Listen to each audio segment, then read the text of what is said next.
Invitamos a pasar al escenario. Gracias, gracias. Buenas tardes. Estoy muy emocionado de estar aquí con ustedes. Comenzar por la gratitud. Los momentos importantes de la vida, decimos en Confama, tienen que comenzar o arrancar con la gratitud.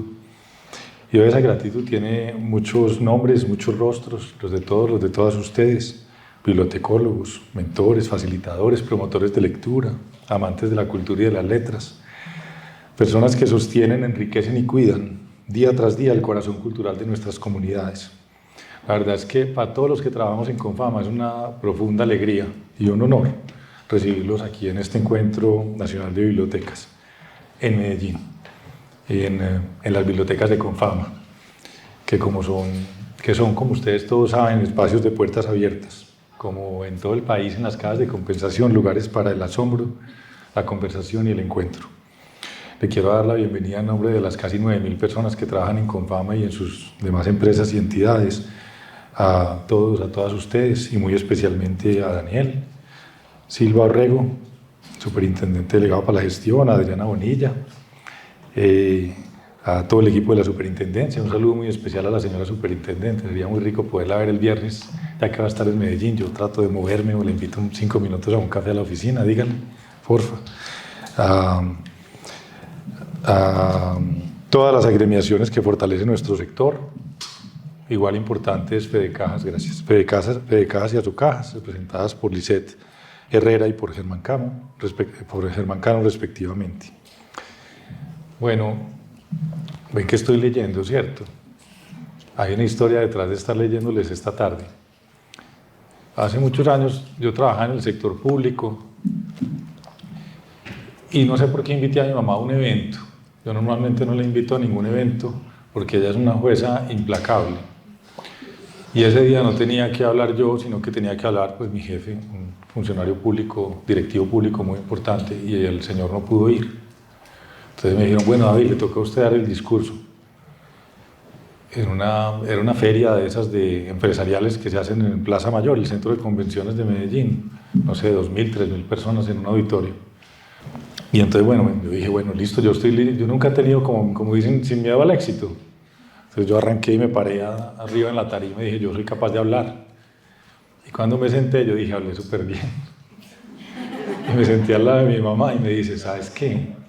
Si vas a improvisar, mejor no me invites. Quizás sea por esa historia y porque el mundo del PowerPoint y de las tecnologías de información y comunicaciones nos ha ido desilvanando los discursos. Y también por un respeto muy profundo a este auditorio amante de las letras, de las palabras y de los libros, que decidimos en plural escribir un discurso. Usted no va a presentar un PowerPoint y hablar desilvanadamente, sino que escribimos un texto para ustedes. Y cuando digo escribimos en plural, es porque al menos 2 o 3 personas de Confama, incluyéndome, aquí está Paulina Tejada, Perla Toro, yo creo que a Perla esta vez no la dejaron participar en el discurso, no la dejaron conocerlo. Pero Paulina, que está aquí, que trabaja en el equipo de comunicaciones y escribe muy bien, mejor que yo, evidentemente, escribimos juntos a 2 manos un discurso que les traemos esta tarde para demostrar que la vieja costumbre de hablar desde el texto, de leer discursos, que también están en el corazón, pero que queremos respetar la forma del lenguaje, las formas del lenguaje y sus estructuras, nunca va a pasar de moda. Entonces les traemos este discurso escrito. Ustedes sabían que el primer encuentro de esta red de bibliotecas también tuvo lugar en Medellín. No sé si todos sabían. Con Confama como anfitriona. Eso nos hace sentir súper contentos de que estén de nuevo aquí. Sucedió en la unidad de servicios de Envigado, aquí a 2 pasos de esta sede, en mayo de 1986. Han pasado casi 40 años. Gracias. Seguro en esa época había carpetas, filminas, como decíamos en esa época, ahí se nos cayó la cédula boca abajo, en lugar de pantallas. Y seguramente en esa época éramos gente mucho más formal, hablábamos, nos dábamos la mano y nos decíamos doctor, doctora para todo. Hoy en día nos abrazamos y tenemos una comunidad de afecto también en esta red de bibliotecas. Quizás lo más valioso de aquella cita no fue que hubo acuerdos, hubo documentos, era como una cumbre de gobernantes y de presidentes. Ni que hubo manuales, porque también sacaron un manual conjunto, ni manuales que surgieron. lo que nosotros creemos que fue más valioso de esa cumbre del 86 o de ese encuentro del 86 fue el gesto simple y poderoso de sentarse a la mesa, de que nos escucháramos diversas voces de un país amplio, muy distinto al de ahora, pero igualmente complejo, que decidieron que era mejor caminar juntos que caminar solos. Por eso me siento absolutamente feliz de teneros en este teatro, que es propiedad a propósito de la Alcaldía de Envigado. Ahí tenemos una alianza de la Alcaldía de Envigado y Confama muy especial, para reafirmar que siempre vamos a encontrar buenas excusas para aprender y para trabajar juntos en la red de bibliotecas o en las redes de cajas de compensación en todos los otros sectores sociales en los que participamos. Y así como las personas, también las bibliotecas florecen en el intercambio. Se habla de fertilización cruzada, se habla de nutrición mutua, a eso vinimos. Entonces, para comenzar con esta jornada de encuentro de aprendizaje, les propongo un ejercicio pequeñito. Cierren los ojos por un momento, pero háganme caso, por favor, cierren los ojos. Y piensen en su primer rincón seguro de lectura. No me refiero al primer libro, sino al espacio donde eso ocurrió. Tal vez fue en el sofá de la casa de los abuelos, en el pupitre del colegio. O a mí me pasó así, debajo de las cobijas con una linterna porque me regañaban porque leía hasta muy tarde.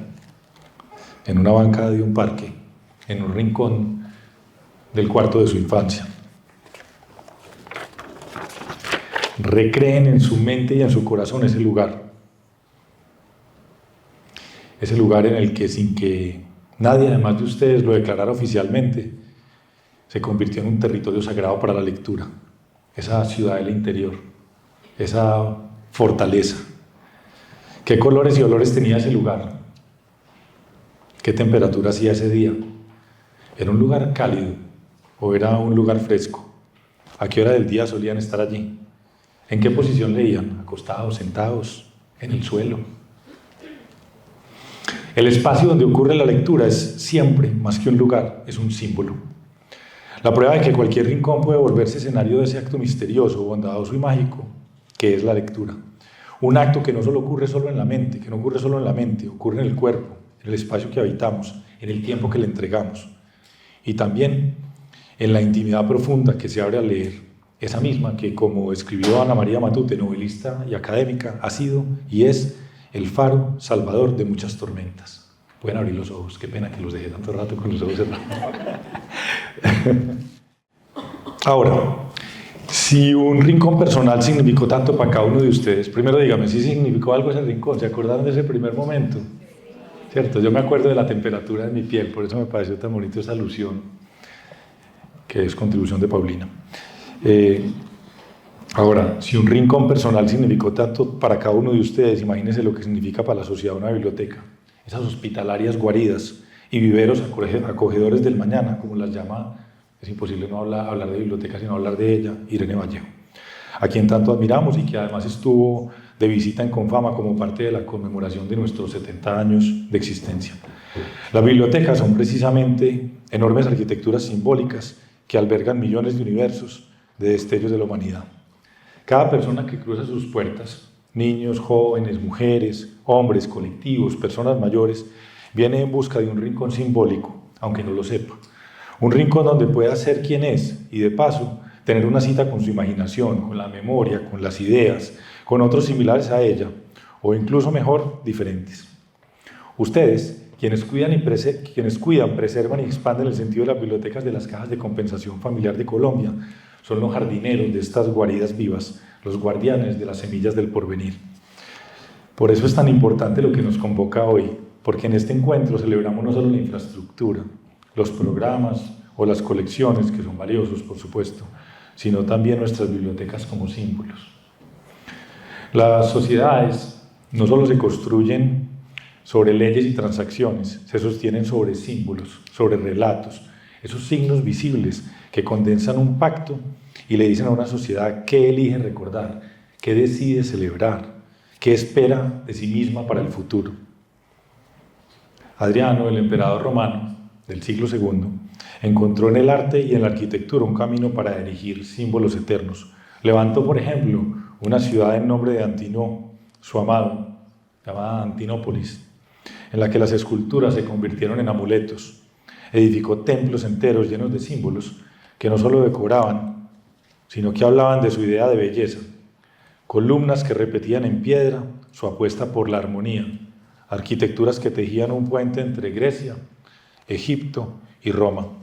Fue su manera de unir los fragmentos del mundo, de dejar constancia. En las Memorias de Adriano, este es mi libro favorito de la vida, Marguerite Yourcenar recrea su mirada cuando escribe que estos símbolos significan, y abro comillas, colaborar con el tiempo en su forma pasada, aprehendiendo o modificando su espíritu, sirviéndole de relevo hacia un más lejano futuro, volver a encontrar bajo las piedras el secreto de las fuentes. Nuestra vida es breve. Hablamos sin cesar de los siglos que preceden o siguen al nuestro, como si nos fueran totalmente extranjeros, y sin embargo llegaba a tocarlos en mis juegos con la piedra. El emperador habla de sus juegos con la piedra. Los edificios, que son símbolos entonces, tienen todo que ver con el futuro. Nos recuerdan quiénes hemos sido y hacia dónde queremos ir. Son como las estrellas, que a la misma vez que guían y orientan a los navegantes, les preguntan: ¿de dónde vienes, viajero? ¿Para dónde vas? Ah, esta foto me encanta. ¿Alguien sabe de qué es esta foto? Ahí está arriba. Pensemos, por ejemplo, en la biblioteca Udi de Helsinki, en Finlandia. Me encanta esta historia. Cuando Finlandia cumplió 100 años de independencia, no escogió regalarse un rascacielos ni una placa conmemorativa, tampoco hizo un desfile militar. Eligió regalarse una biblioteca. La biblioteca Odi es abierta, pública, está situada en el corazón de la ciudad, frente al Parlamento y junto al Museo de Arte Moderno Contemporáneo, cruzando la calle del Palacio de la Música, el teatro más importante. ¿Qué nos dice una ciudad, qué nos dice un país que en su plaza central hace que se encuentren la democracia, las artes, la lectura, el ocio y la educación? Todos hemos oído hablar de Finlandia, ¿cierto?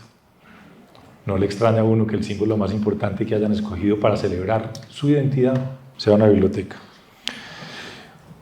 Como este edificio, cuyo nombre significa Oda, esta biblioteca es un símbolo que contiene muchos otros símbolos. Hay otro muy importante, y en eso nos parecemos en las cajas de compensación. Nació de una conversación. Tomó más de una década de planeación, consulta pública entre los ciudadanos para definir su nombre, su vocación, sus contenidos, su programa arquitectónico.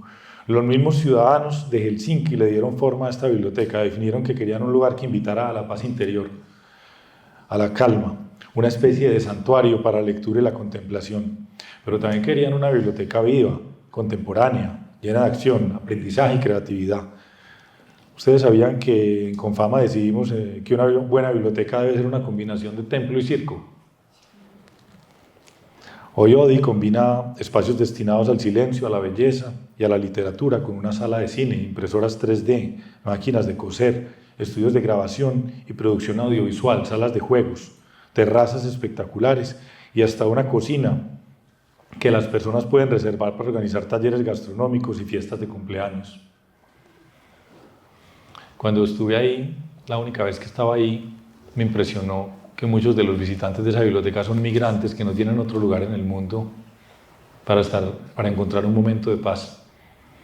Cogen un libro y se sientan en un rincón de la biblioteca, un rincón como el que ustedes recordaban hace unos minutos. Bueno, pues ese gesto, el de regalarse una biblioteca, es una declaración pública. Finlandia se reafirma a sí misma y le dice al mundo: somos una sociedad que cree en la palabra, en el acceso compartido al conocimiento, en la cultura, en las comunidades que piensan, conversan y se cuidan. Bueno, sigamos. Bibliotecas que sean palancas poderosas para cultivar habilidades para la vida, pensamiento crítico, ciudadanía activa, democracia y construcción de paz. Si en algo hay que educar en Colombia es en eso.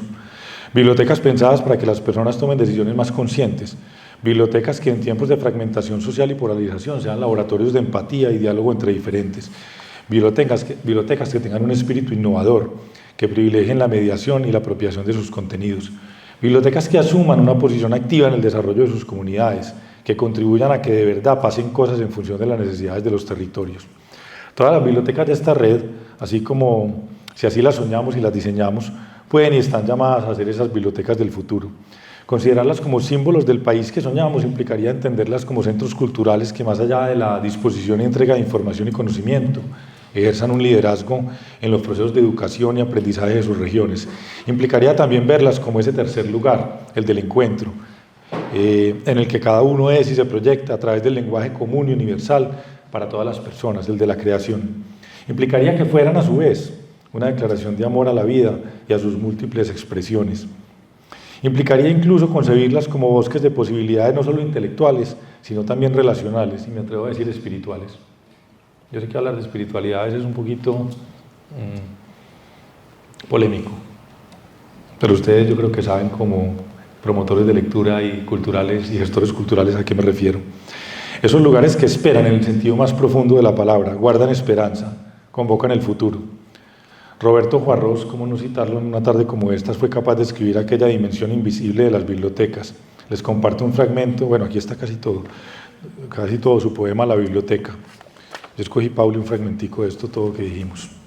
Pero más allá de la memoria y los signos que la imitan, más allá, está hablando de las bibliotecas, más allá de los fantasmas y los ángeles que copian la memoria y desdibujan los contornos del tiempo, que además carece de dibujo, la biblioteca es un lugar que espera. ¿No es acaso esa esperanza la que guía nuestro trabajo? Por eso, si queremos seguir construyendo bibliotecas con sentido de futuro, debemos recordar de dónde venimos. Juan Luis Mejía, querido rector universitario, exministro de Cultura, un buen amigo de esta institución y del sistema de la compensación familiar, decía que cuando uno tiene dudas sobre el futuro de una organización social, debe volver a sus orígenes para buscar las razones que movilizaron o motivaron su creación. Él decía, vaya, lea los estatutos, así lo hayan escrito hace 50, 70, 80 años, y ahí se van a encontrar las respuestas a los desafíos existenciales del presente. Lo mismo podríamos decir de nuestras bibliotecas. Hace 71 años nació la compensación familiar con una idea visionaria: promover la solidaridad social entre patronos y trabajadores. Estoy leyendo los primeros estatutos de Confama del 54, por medio del otorgamiento de subsidios en dinero o en especie a las familias de estos, con base en el número de hijos o personas a cargo, a fin de mejorar las condiciones económicas de las clases media y obrera. En ese entonces se pensaba en el salario social como una cuota monetaria. En Confama, por ejemplo, comenzamos entregando 8 pesos mensuales por cada hijo, además cada familia era inmensa, y más en Antioquia. Pero muy pronto entendimos que ese salario también podía y debía expresarse de otras maneras: servicios de salud, fondos para educación superior, centros de cuidado infantil, parques y, por supuesto, en acceso a la cultura. Corría en el año 1975, cuando habilitamos nuestra primera biblioteca, que contaba con una hemeroteca y una sala infantil. Sobre esta última, la prensa de la época, ahí es bonito ver esos recortes de prensa de los viejos tiempos, destacaba entre los títulos que se podían disfrutar los siguientes: El libro de las maravillas, La vuelta al mundo en 80 días, El gato con botas y Blancanieves. Creo que por aquí tenemos un par de recortes. Este es el recorte.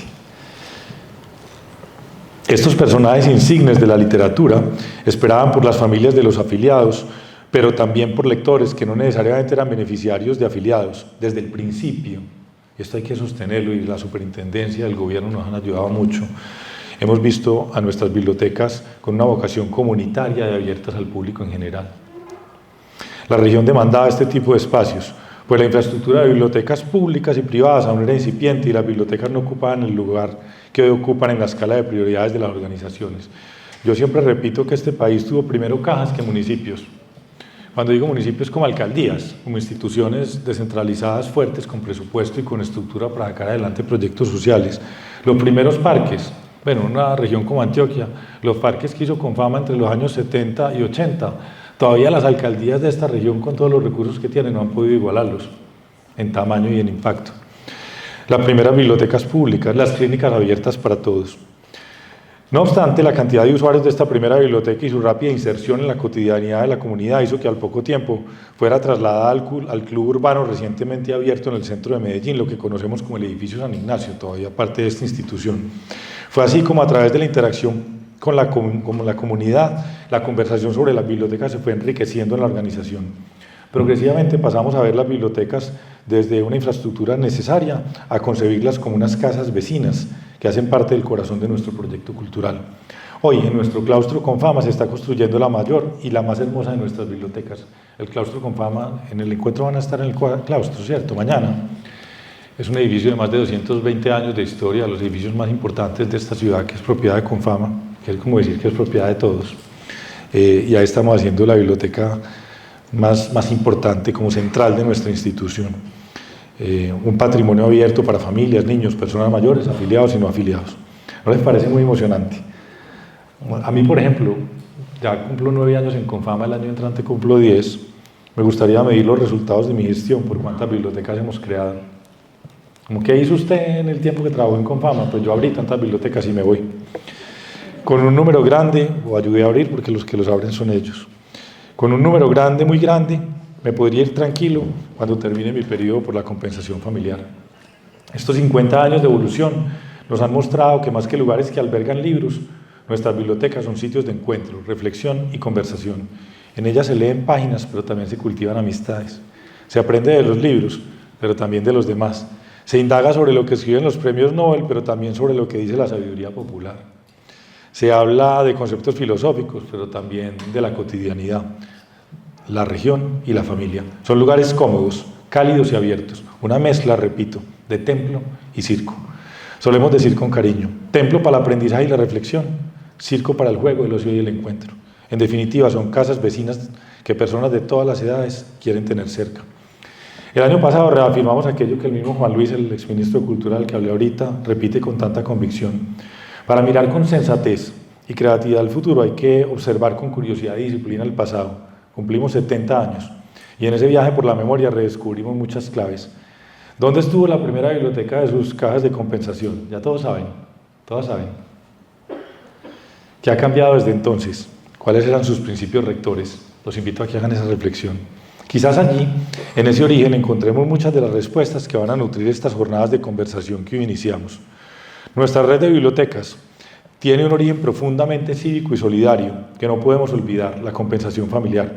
Es el fruto de los aportes de las empresas y los trabajadores afiliados, el resultado de un sistema que encarna un principio hermoso y vigente, que el progreso económico debe ir de la mano con el progreso cultural y social, que el bienestar de las personas y de las familias no se mide solo en ingresos, sino también en oportunidades para aprender, para imaginar, para expandir la amplitud de su vida. Hoy el 90% de las casas de Colombia tienen una o más bibliotecas. Eso para mí es un gran éxito. Y 7 de cada 10 afiliados que las usan son tarifa A, como decimos en nuestra jerga del sistema de la compensación familiar. Yo creo que estamos cumpliendo el sueño de los fundadores de este sistema. Quiero que nos detengamos un segundo en ese dato. Que 7 de cada 10 usuarios afiliados a nuestras bibliotecas pertenezcan a la categoría A no es solo un dato revelador, es una declaración de sentido. Significa que las bibliotecas de las cajas están cumpliendo con su misión y que no estamos hablando de casos aislados, sino de miles de personas que en toda Colombia, gracias a estas bibliotecas, acceden cada día a libros, talleres, espacios de conversación y experiencias culturales que enriquecen su vida. Significa también que el sistema de compensación familiar no se ha desconectado de su propósito original, llegar a donde más se necesita, generar oportunidades donde antes había barreras. En este sentido, nuestras bibliotecas cumplen un papel crucial. Son el puente a través del cual el tejido empresarial del país, su fuerza productiva, le entrega cultura a Colombia. Yo le repito mucho a los empresarios cuando cuestionan o cuando preguntan por los aportes a la compensación familiar, y este es uno de los ejemplos que pongo frecuentemente. Hemos sido todos estos años parte de una de las formas más nobles y fecundas de redistribuir riqueza simbólica en nuestra sociedad. Por eso cuando hablamos de movilidad social no deberíamos pensar solo en ascensos económicos, también deberíamos hablar de movilidad cultural, de movilidad cívica, de movilidad ética, de movilidad emocional. Las bibliotecas son quizás uno de los espacios más democráticos que hemos inventado para garantizarlas. Es decir, lo que quiero decir con esto es que si hay algo importante en las cajas de compensación son las bibliotecas. Si alguien aún duda de todo lo que una biblioteca puede provocar, basta con escuchar a quienes la han hecho parte de su vida. Les voy a compartir unos testimonios que hemos recogido recientemente en nuestras bibliotecas, hicimos como reportería. Niños, jóvenes, trabajadores jubilados, madres, hijos, amigas, parejas, cada uno a su manera, nos recuerdan que las bibliotecas no son solo espacios de lectura, son lugares donde se despiertan sueños, se tramita el duelo, se tejen amistades, se cultiva el arte, se construye ciudadanía. Aquí está José Miguel, quiere ser narrador, trovador, y esto no lo puse yo, esto lo dice él, presidente del Atlético Nacional. Pero pues como somos una institución incluyente, aceptamos hinchas de todos los equipos de fútbol, por supuesto. Pero él quiere ser el presidente del Nacional. A sus 11 años creó la primera biblioteca de su colegio con más de 1000 libros que recolectó a través de videos en redes sociales. Le encanta cada vez que llega a Cocorná la biblioteca móvil de Confama, un bus magenta que viaja con libros e historias por las regiones de Antioquia, y su sueño es crear una feria del libro para su municipio.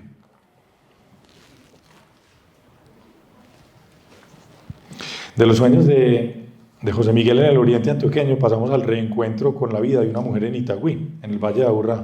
Mariela tiene 81 años.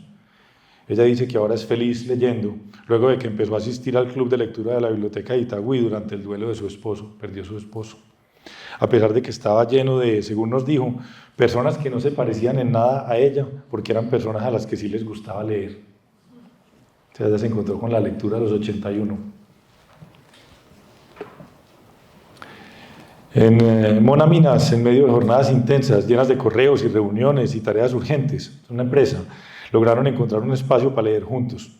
La pequeña biblioteca colectiva que crearon se convirtió en la excusa para salir del piloto automático, mirarse a los ojos y conversar entre compañeros de trabajo. Nosotros incluso cada vez tenemos más maletas viajeras y más puntos de lectura al interior de las sedes de las empresas más grandes de esta región.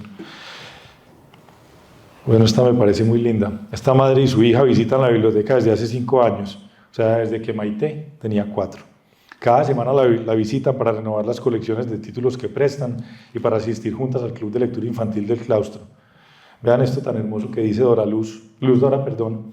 No se trata de dejar a su hija en la biblioteca y ya. El hábito de leer las une y las hace crecer a las dos.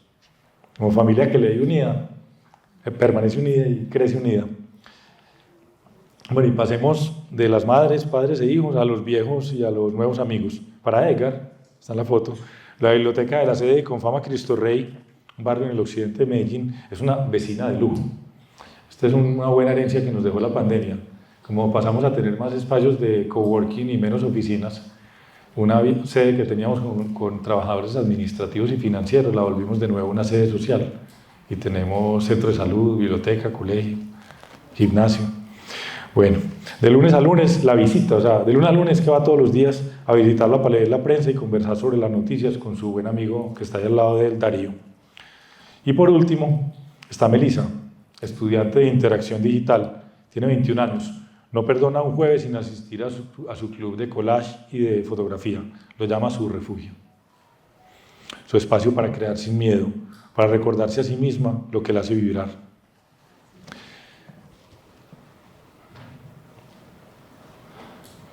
Basta con visitar una biblioteca cualquier día, a cualquier hora, para encontrar historias como estas. Apuesto que ustedes tienen miles como las que les acabo de presentar. Historias que nos muestran que las bibliotecas que vendrán, las que soñaremos, las que diseñaremos juntos durante estas jornadas de conversación, deberían ser, y repito la expresión, casas vivas, donde las personas encuentren no solo libros, sino también especialmente un lugar para crecer. Desde que les enviamos la invitación a este encuentro, les decíamos que al pensar en las bibliotecas del futuro, no nos imaginamos unas bibliotecas que sean asistidas por robots, sino unas bibliotecas donde, por poner algunos ejemplos, un niño descubra su pasión por la astronomía, porque además de leer libros podrá conversar con un astrónomo que vino a dar un taller, o una mujer que acaba de enviudar, se va a conectar con un club de lectura que le va a ofrecer consuelo, compañía y sentido, o un migrante recién llegado va a encontrar una sala donde puede aprender el idioma, donde conocer sus derechos y empezar a tejer nuevos lazos. O un joven que no pudo acceder a la universidad se va a inscribir en un curso de creación digital y va a aprender a manejar herramientas tecnológicas y logrará con ello nuevas oportunidades laborales. O un grupo de personas mayores hallará un lugar seguro para acercarse a un tema que en sus familias les cuesta mencionar: la muerte. Un círculo de mujeres rurales liderará un ciclo de talleres sobre soberanía alimentaria y semillas nativas. Un colectivo de emprendedores se reunirá cada semana para aprender sobre finanzas personales, podcasts o fotografía para redes. Un trabajador acudirá en las noches a mejorar su comprensión lectora, no porque alguien se lo exija, sino porque quiere entender mejor el mundo que lo rodea. Un adolescente en medio de nuevas lecturas y amigos descubrirá su vocación. Unos vecinos mapearán colectivamente la memoria de su barrio y construirán juntos un archivo vivo de relatos e imágenes. Imaginamos bibliotecas capaces de poner el saber en diálogo con las necesidades, los anhelos y las preguntas de sus comunidades, y que entienden que el conocimiento no solo habita en los libros, sino también en las manos, en la memoria oral, en las historias que se transmiten de generación en generación. Imaginamos bibliotecas que no se limitan a sus muros, sino que salen al encuentro y que llegan con bibliotecas itinerantes, a las veredas, a los hospitales, a los parques. Imaginamos bibliotecas capaces de mediar conversaciones urgentes sobre el cuidado del planeta, la equidad de género, la salud mental, la paz y los afectos. Tenemos una especie de bibliotequitis, como escribió la poeta mexicana Teresa Bedoy, y ojalá sea contagiosa. Voy a citar un poema de ella.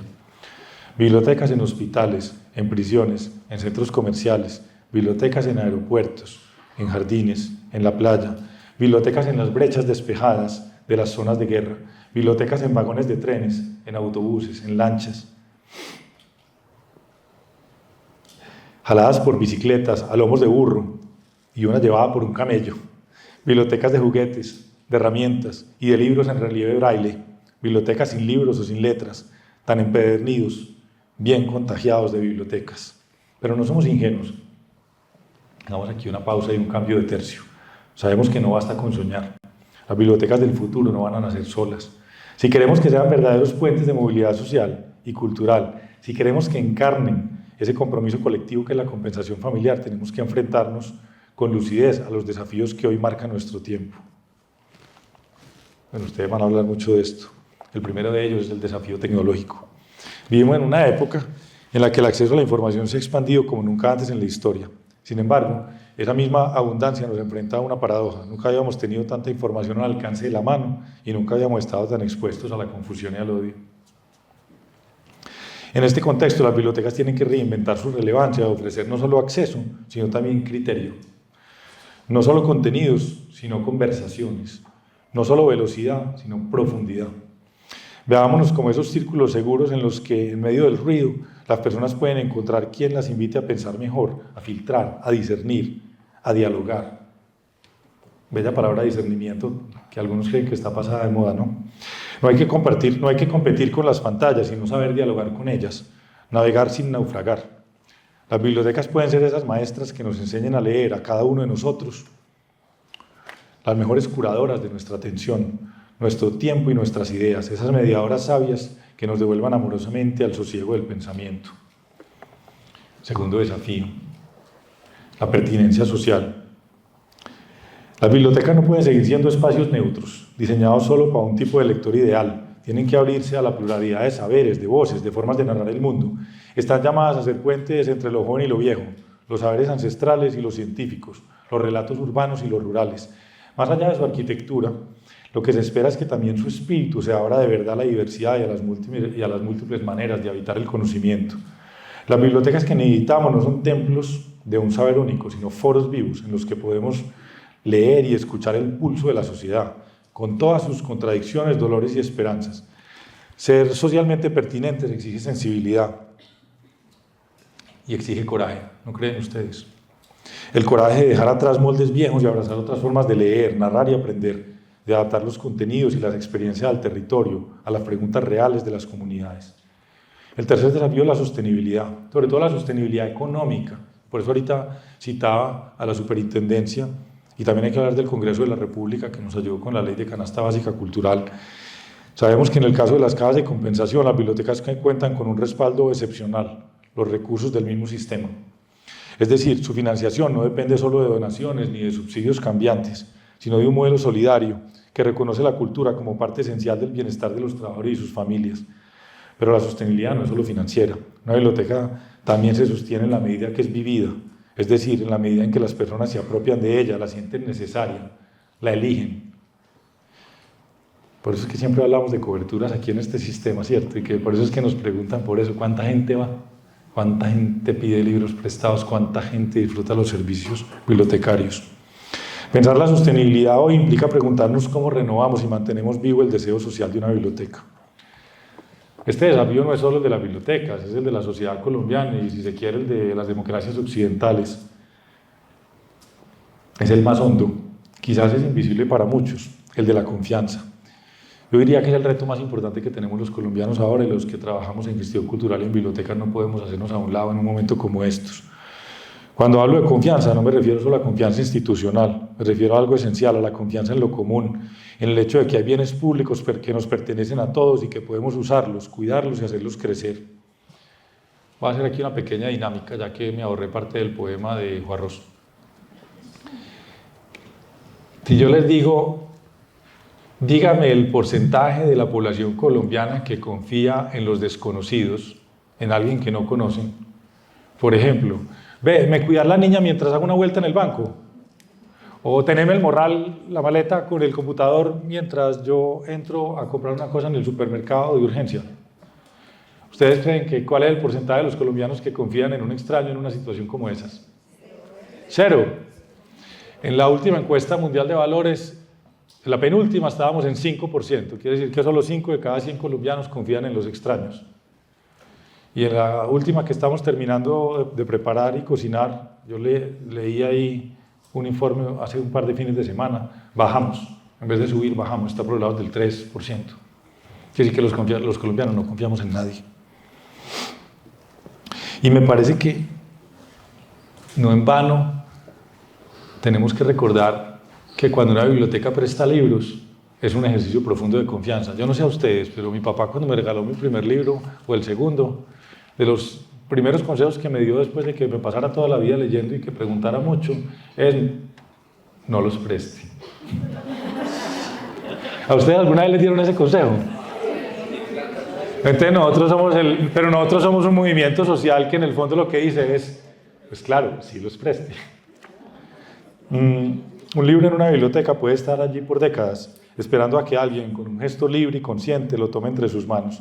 Entonces, cada vez que una persona hace uso de una biblioteca, cada vez que participa en un club de lectura, en un taller, en un préstamo de libros, está ejercitando la confianza en ella misma y en los otros. Porque firme dice, yo lo voy a devolver. Entonces confía en sí misma y confía en los demás y confía en esta institución o en estas instituciones. Confía en la posibilidad de que hay un espacio común. Ya sabemos que el hecho de que haya libros en los estantes no garantiza que las personas se acerquen a ellos. Yo siempre digo que las cajas de compensación están basadas en una mezcla entre promover el acceso a derechos y a oportunidades y promover la mentalidad, en Antioquia decimos, y en Colombia, echados para adelante. Porque uno puede prestar libros o regalarlos, pero nadie los va a leer por uno, ¿sí o no? Lo mismo digo que uno puede dar una beca, pero si usted no va a estudiar, o un subsidio para ir al gimnasio, pero si usted no va sino en enero, que es lo que hacemos la mayoría. Y hago este comentario porque tenemos que trabajar también sobre la mentalidad, los hábitos y la cultura del uso. Aquí las ciencias del comportamiento, que es otro elemento que les quiero poner sobre la mesa, ofrece unas claves muy valiosas. Sabemos, por ejemplo, que los pequeños detalles en el diseño de los espacios, en la comunicación, en las reglas de uso, pueden facilitar o dificultar el acercamiento de las personas a las bibliotecas. Yo a veces en cajas de compensación que entro por todo el país veo esos reglamentos de nosotros que parecen más o menos como la Constitución colombiana completa pegada en un muro y pienso en una familia de categoría salarial A que quiere pedir prestado un libro y se enfrenta a tremendo reglamento lleno de advertencias y castigos y multas. ¿Cómo diseñamos los espacios y cómo diseñamos esos mensajes? ¿Fomenta o no fomenta el préstamo y la confianza? Sabemos que si una persona siente que no pertenece al mundo de los libros, es menos probable que se anime a cruzar la puerta, o que si el proceso de préstamo es engorroso o poco amigable, es menos probable que lo repita. También sabemos que si una familia, una empresa o un grupo de amigos no ve modelos cercanos, es decir, otra gente que lea, otra gente que haga uso de la biblioteca, es menos probable que construya ese hábito. Pues siempre nosotros todos los que trabajamos en promoción de lectura hemos recibido la pregunta de un papá o de una mamá que dice, ¿cómo hago que mis hijos lean? ¿Y ustedes qué les responden? Pues lea usted. Por eso, para fomentar una cultura de confianza y uso de las bibliotecas, debemos incluir en nuestras charlas preguntas sobre cómo diseñar los espacios para que sean acogedores, intuitivos y libres de barreras simbólicas, cómo hacer más visibles los ejemplos positivos y contar las historias de quienes ya usan las bibliotecas, cómo crear modelos aspiracionales cercanos, acogedores, dar incentivos simbólicos y propiciar rituales que refuercen el hábito de volver, cómo construir relaciones de confianza entre el equipo de la biblioteca y la comunidad para que cada visitante se sienta visto, abrazado, invitado a regresar. ¿No es eso acaso lo que logra una biblioteca cuando se vuelve casa? Cuando permite, como escribió Emily Dickinson, que alguien sienta que habita la posibilidad. Quiero leer unos versos de Dickinson. Yo habito la posibilidad, una casa más bella que la prosa, más numerosa de ventanas y más rica de puertas, de habitantes como cedros inexpugnables para el ojo y que tiene por techo perdurable el cielo. Con bellos visitantes y esta tarea, extender mis estrechas manos para aferrar el paraíso. Bueno, como dije ahorita, pues como nos citar un poquito de Irene Vallejo. Los estudios sobre futuros reconocen que el futuro no se puede predecir. Ustedes han visto que siempre hemos hablado de predecir el futuro. Los colombianos vamos mucho a donde personajes dudosos para que nos predigan el futuro. En Envigado se lee mucho el café, me han dicho a mí. El fondo del café, que sale el futuro. Y siempre los seres humanos buscamos en las estrellas o en las nubes o en la naturaleza respuesta a nuestro futuro. Pero lo que hemos entendido es que el futuro no se puede predecir, pero sí se puede anticipar. Carla Paniagua, que la tienen ustedes invitada a este encuentro, nos va a contar mucho más sobre esto. Se dice que existen, por ejemplo, 3 futuros posibles. El futuro probable o esperado, ese que existirá si las cosas siguen como están ahora. El futuro posible o alternativo, ese que surge como un desvío del futuro esperado cuando surgen imprevistos. Una pandemia, por ejemplo, que nos tocó a nosotros. Y por último, el futuro deseado o preferido, este es el que más nos gusta en Confama, el futuro que queremos fomentar, en el que en lugar de ocupar un rol de testigos pasivos, nos sabemos actores participantes, constructores de ese futuro, agentes que destinan tiempo, recursos y talento para que pase lo que deseamos que pase. Esta que les mostré ahorita, que les tengo al frente, es una frase que usa Irene Vallejo en el texto tan hermoso de ella, el Manifiesto por la Lectura. Y en ella está precisamente lo que tenemos al frente cuando soñamos las bibliotecas que vendrán, la posibilidad de que esa conversación de humanidad continúe y que sea cada vez más plural, sana y acogedora. Una biblioteca, dice también Irene, perdón la confianza, es un pacto entre generaciones, entre quienes sembraron palabras para nosotros y la promesa de que otros mañana podrán seguir leyendo, pensando, encontrándose. Por eso quiero invitarnos a todos los que hoy estamos aquí a que sigamos defendiendo ese pacto, este símbolo, con orgullo y compasión, a que sigamos innovando con nuestras bibliotecas, tejiendo confianza, construyendo hábitos, aplicando lo mejor de lo que hoy sabemos para que cada persona sienta que este espacio le pertenece, a que sigamos ampliando el círculo de quienes se encuentran en la biblioteca, no solo libros, sino también horizontes para vivir y ampliar su vida. Esta es una de las últimas historias, faltan pues unos pocos renglones. ¿Se saben la historia de la Biblioteca del Futuro en Oslo? ¿Sí ven la foto de esa biblioteca? Porque es un bosque, porque todavía no existe. Una de las iniciativas más bellas y simbólicas que existen, o existe sin existir, diríamos en Confama. Existen hoy sobre el futuro de la lectura, ocurre en Oslo, también en esos países del norte que tienen tanto para enseñarnos. Allí, un bosque está siendo sembrado con un propósito inicial, inusual. Dentro de 100 años, ese bosque va a ser talado y se convertirá en papel para imprimir una biblioteca que aún no existe. Cada año, un escritor o escritora entrega un texto inédito que será guardado sin ser leído por nadie hasta el año 2114. La iniciativa se llama Future Library o Biblioteca del Futuro y fue concebida por la artista escocesa Cathy Paterson. Los autores que han participado lo hacen sabiendo que nunca verán su obra publicada, es decir, el que entrega ese libro, ese mismo escritor o escritora nunca la va a ver publicada. Entre los primeros, van a morir antes de que se abra en el 2114. Entre los primeros en contribuir están Margaret Atwood, David Mitchell, Han Kang, premio Nobel, Ocean Vuong y Valeria Luiselli, muy querida también aquí en Latinoamérica. La librería del futuro es en esencia un acto de confianza radical en la continuidad del lenguaje, en la sensibilidad de quienes vendrán, en que aún habrá lectores, en que la naturaleza se regenerará.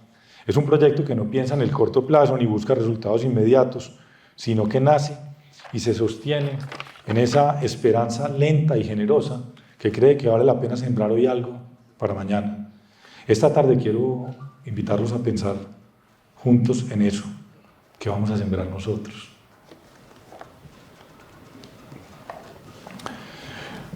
Nuestro hermoso deber es imaginar que hay un laberinto y un hilo, como diría Borges, haciendo alusión a la historia del Minotauro en la isla de Creta. El laberinto es inevitable porque el mundo es y será cada vez más complejo. El hilo es opcional. Sigamos construyendo y reimaginando estas casas vivas, estas buenas vecinas, estos centros de cultura, bienestar y cooperación, y confiemos en que dentro de muchos años, cuando otros se reúnan a celebrar el encuentro número 60, el 80 o el 100 en nuestra red de bibliotecas, puedan decir que también en este tiempo hubo quienes supieron detenerse, juntarse, pensar, cuidar y darle forma al futuro. Muchísimas gracias.